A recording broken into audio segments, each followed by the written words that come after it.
पिछले क्लास के आधार पर आइए समझने का प्रयास करते हैं कि भारतीय संविधान और राज्य की प्रकृति के आधार पर यूपीएससी ने सीएससी में प्रारंभिक परीक्षा और मेंस परीक्षा में किस प्रकार के सवाल पूछे हैं। The nature of question as visual as the principle of the article number 1 और part 1 or the nature of question is in nature, it has different philosophy, but is based on the article number 1, that is nature of our Indian Constitution. Prelims में बहुत बार राज्य की प्रारंभिक परीक्षाओं में और UPSC की प्रारंभिक परीक्षा में एक सवाल पूछता रहा है कि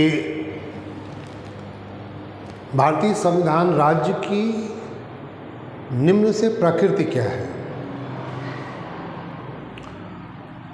उसके जो ऑब्जेक्टिव्स हमारे पास मल्टीपस यूपीएससी ने रखे हैं वो है कि या तो उसकी प्रकृति संघात्मक है या वो परिसंघात्मक या अर्धसंघात्मक है या वो एकात्मक प्रकृति का संविधान है या उसकी प्रकृति बहुलवादी है। It is an federal state और it is federal constitution. It is a quasi-federal or the confederation state or constitution. It is a unitary constitution or state, or it is pluralist state or constitution. Article 1 के शब्दावलियों के आधार पर अगर हम इस सवाल का उत्तर ढूंढें तो हमको वो ऑप्शन नहीं दिखाई पड़ता जो हमारे आर्टिकल में स्थापित है, और वो शब्दावली है यूनियन ऑफ स्टेट की। और आपके मल्टीपल चॉइस में इसमें से कोई भी राज्य का संघ के रूप में हमारे पास चॉइस नहीं है। ऐसी कंडीशन में हमारा जो राइट आंसर है, सही उत्तर है, वो है संघात्मक। पिछली क्लास में हमने इस बात को डिस्कस किया है कि हमारा संविधान पूर्णतः संघात्मक नहीं है। मुख्य रूप से ये एक संघ बनाता है कि यूनियन बनाता है, लेकिन विशेष परिस्थितियों में ये संघात्मक व्यवस्था को अडॉप्ट करता है। उसका एक एग्जाम्पल देख सकते हैं यहाँ पर भी कि कैसे ये सवाल सही हो जाता है। आप शेड्यूल 7 को जब देखेंगे तो उसमें 3 टेबल्स है, सेंटर, कॉन्करेंट और स्टेट का, और उसका सब्जेक्ट पर लॉ बनाने का राइट मोर और लेस प्रायोरिटी पर बेस्ड सेंटर को है।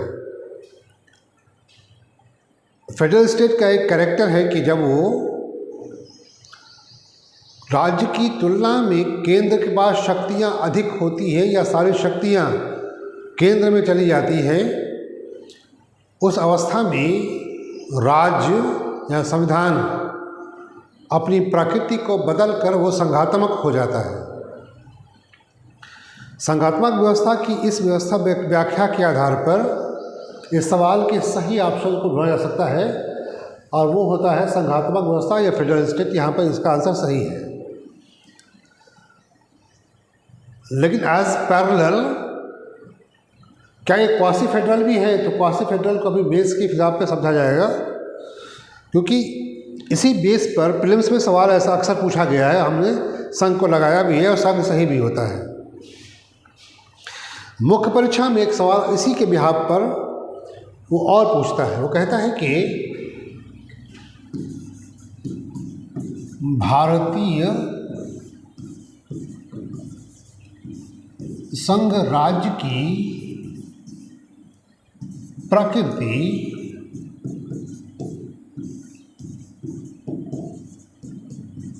संघात्मक नहीं बल्कि वह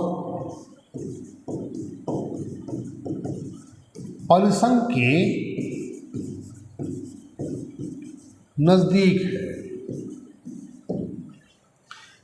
this question in means the nature of Indian constitution state is not a federal state, is not a federal constitution. It is very near to confederation state or quasi-federal state. हमने अभी एक बात को डिस्कस किया और सवालों के behalf पर हल किया कि इसका नेचर फेडरल है और करेक्टर देख लीजिए schedule 1 article 352 and article 345 to 352 in the chapter of part of 11 central state relation के बिहाफ पर और फेडरल स्टेट को एक स्पेसिफिक फीचर तक पहुंच जाता है और तब हम कहते हैं कि इंडियन कॉन्स्टिट्यूशन का नेचर एक फेडरल स्टेट का है, तब वो सही कर देते हैं। अगर हमारे पास यूनियन ऑफ स्टेट का चॉइस नहीं है तब है तो मोर और लेस वही सही होगा। लेकिन मेंस में इस सवाल को कुछ इस तरह से पूछता है कि Indian Constitution does not have federal state. It is very near the quasi-federal or confederal state. आइए एक बार फिर से इसको समझते हैं कि quasi-federal state क्या है या परिसंघ या अर्धसंघ किसको कहते हैं। quasi-federal या confederal state को समझने के लिए हम लोग एक अवधारणा देख सकते हैं जिसकी व्याख्या भारतीय संविधान के एक महान लेखक दुर्गादास बसु ने अपनी पुस्तक भारत के संविधान में की है और वो फीचर्स को, उन कैरेक्टर्स को बता पाते हैं कि एक क्वासी फेडरल स्टेट अपने नेचर में किस तरह से क्वासी फेडरल या कन्फेडरल स्टेट हो सकता है। या अगर डिफिनेशन के बिहाफ पर हम क्वासी फेडरल स्टेट को या कन्फेडरल स्टेट को या परिसंघात्मक राज्य को या अर्धसंघात्मक राज्य की व्याख्या करें तो उसका क्या कैरेक्टर होगा, क्या विशेषताएं होंगी, किस बिहाफ पर हम किसी एक को क्वासी फेडरल कह सकते हैं। इसे कैरेक्टर्स देखिए, जैसा कि हम लोगों ने पिछले क्लास के अंदर ये व्याख्या की है कि फेडरल स्टेट कौन होगा। इसमें कैरेक्टर ये है कि इसकी जो नागरिकता है वो सिंगल सिटीजनशिप की हो। इस व्याख्या के आधार पर ये सवाल बड़े आराम से हल हो जाता है और किस तरह कन्फ्यूज़न क्रिएट नहीं करता। वो क्लियर नहीं कहता कि ये क्वासी फेडरल है, बल्कि वो कहता है कि it's very near to quasi federal और कन्फेडरल स्टेट। अगर ये कहता कि the Indian constitution and the eastern Indian state exactly the quasi federal, तो फिर इंडिया के राज्य के संविधान के कैरेक्टर को फिर परखना पड़ता। पर बहुत साफ साफ सवाल कहता है कि इट्स वेरी नियर, नॉट आर्टिजिस, बहुत नज़दीक है। वो कहता है कि सिंगल एकल नागरिकता हो,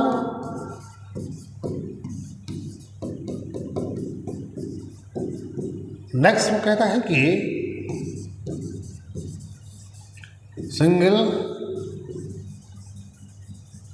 कॉन्स्टिट्यूशन हो, ये कहता है कि एकल संविधान हो। वो कहता है कि not applicable to Montesquieu's theory of power separation, शक्ति पृथक्करण का सिद्धांत लागू ना होता हो। इट मीन्स कि कार्यपालिका, व्यवस्थापिका और न्यायपालिका दोनों ऑटोनोमस काम ना करें, बल्कि एक साथ मिलकर एक दूसरे के अंदर जाकर काम करें। जबकि फेडरल स्टेट ये कहता है कि एक दूसरे सेपरेट रहे, ऑटोनोमस रहे। वो कहता है कि centre becomes by a contact of states, राज्य या का आगमन प्रांतों के, रियासतों के समझौते का परिणाम हो, ऐसा क्वासी फेडरल की डिफिनीशंस में पाया जाता है। बहुत अधिक अगर ना जाया जाए और इन बिंदुओं के आधार पर ही अगर हम सवाल को हल करने का प्रयास करें तो एक कैरेक्टर तो हमारे संविधान की प्रकृति का है कि हमारे पास इकहरी नागरिकता है, सिंगल सिटीजन आज भी है। 2005 के दोहरी नागरिकता का अमेंडमेंट दोहरी नागरिकता नहीं देता, बल्कि वो स्पेसिफिक है। वो अलग तरह की नागरिकता है जो भारतीयों के साथ साथ भारतीय मूल के विदेशी लोगों को देता है, ताकि इन्वेस्टमेंट और आर्थिक सुदृढ़ीकरण के लिए वो व्यवस्था रखी गई है। नागरिकता का कॉन्सेप्ट अभी भी इकहरी है, एकल ही है, और हमारा संविधान भी इकहरा ही है, एक संविधान है। और हमारे यहाँ शक्ति पृथक्करण का सिद्धांत मान्य नहीं है और ना ही केंद्र किसी समझौते का परिणाम है। सो हमारे यहाँ एक शब्द तो पूरी करता है कि हम सब एकल नागरिकता के लोग हैं, हम एकल संविधान के लोग हैं, हम शक्ति पृथक्करण के सिद्धांत को नहीं मानते, और हमारा जो सेंटर है, राज्य भारत है, वो किसी समझौते का परिणाम नहीं है, बल्कि वो एक लास्ट मर्जर है, एक अंतिम विलय है। और वो अंतिम विलय जो भारतीय रियासतें भारत के अंदर विलित हो रही थी, वो चाहे जैसे भी हो रही थी, वो विलय अंतिम था। किसी को विलय के पश्चात भारतीय संघ से, भारतीय राज्य से बाहर होने का अधिकार नहीं था। तो बहुत से कैरेक्टर्स इसके फॉलो करते हैं, एक को छोड़कर और कुछ कैरेक्टर्स को देख कर ले, तो इसी के बिहार पर ये सवाल अपने आप हल हो जाता है कि हम संघ तो नहीं हैं, जो संघ की परिभाषाएं कहती हैं वो तो नहीं है, लेकिन प्रसंग के नज़दीक है, क्योंकि बहुत अधिक कैरेक्टर हमारा मिलता है। अगर हम इस सवाल के हल करने के लिए हम एक तो 2-3 पैसेज के अंदर सवाल को ड्रॉ करना चाहें, एक प्रीफेस लिख लें, एक छोटा सा 4-5 लाइनों का एक पैसेज क्रिएट करें जिसमें इसकी डिफिनीशन कर लें, और दूसरे स्टेंजा के अंदर, दूसरे पैसेज के अंदर हम फेडरल स्टेट के कैरेक्टर को डिफाइन कर लें, और थर्ड पैसेज के अंदर हम क्वासी फेडरल स्टेट को डिफाइन कर लें। तो इस सवाल को डिस्क्रिप्टिव फॉर्म में उसकी लेंथ चाहे 250 की हो, 200 की हो, वर्षों की, उस लेंथ पर इसको स्केच किया जा सकता है। और मोर और लेस थोड़ा थोड़ा शब्दावलियों को चेंज करके यूपीएससी ने इस तरह के सवाल को पूछा है, और जिस तरह से आगे आने की प्रोबेबिलिटीज़ सवालों की है, वो ऐसे सवाल फिर से क्रिएट होने की पॉसिबिलिटीज़ बनाती हैं। सो एक बार जो लेक्चर में हम लोगों ने चीज़ों को डिफाइन किया, कि पढ़ा समझा कि भारतीय संविधान की प्रकृति, nature of Indian constitution, article 1 के बिहार पर क्या कहता है, तो बहुत क्लियरली कहता है कि वो फेडरल स्टेट नहीं है, ना ही वो एग्जैक्टली क्वासी फेडरल है, बल्कि वो एक क्वासी फेडरल स्टेट, एक यूनियन बनाता है। और हमारे सवाल जो पूछे गए हैं उसमें यूनियन शब्दावली कहीं है ही नहीं। तो सवाल हल उस बिहार पर नहीं होगा, सवाल उसके डिस्क्रिप्शन के बिहार पर, इन थ्योरीज़ में होगा। अगर उस सवाल के डिस्क्रिप्शन में अगर थ्योरीज़ आप जानते हैं, इन सवालों को सरलता से हल करना आसान हो जाता है। और ये सवाल एक अच्छी लेंथ का होता है, अच्छे नंबरों का होता है। या तो बेस में ये सवाल 15 नंबर का पूछा गया है, या लेंथ बढ़ाकर इसकी 20 नंबर की पूछी गई है, या तो वो 250 शब्दों का है, या फिर वो 200 शब्दों का है।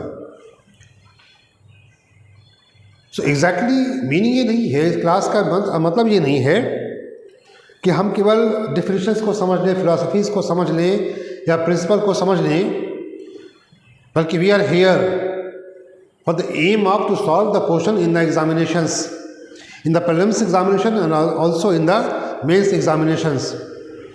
अगर वो फुलफिल नहीं हो रहा है, so class not fulfil their aim. और अगर हम पढ़ रहे हैं हम सब लोग, तो एग्ज़ाम के सवालों तक जाना होगा और ईज़िली उसको सॉल्व आउट करना होगा। I hope you all will be understand the philosophy and the principle of nature of Indian Constitution, and what type of question in the prelims and means, as well as is maybe your examiner interview asked like this type of question. तो बहुत से फ़ायदे हैं इस article 1 को पढ़ने के लिए। उसके बिहाफ पर आप बहुत सी चीज़ों को प्रीलिम्स में और मेंस में डिस्क्राइब कर सकते हैं। Thank you very much.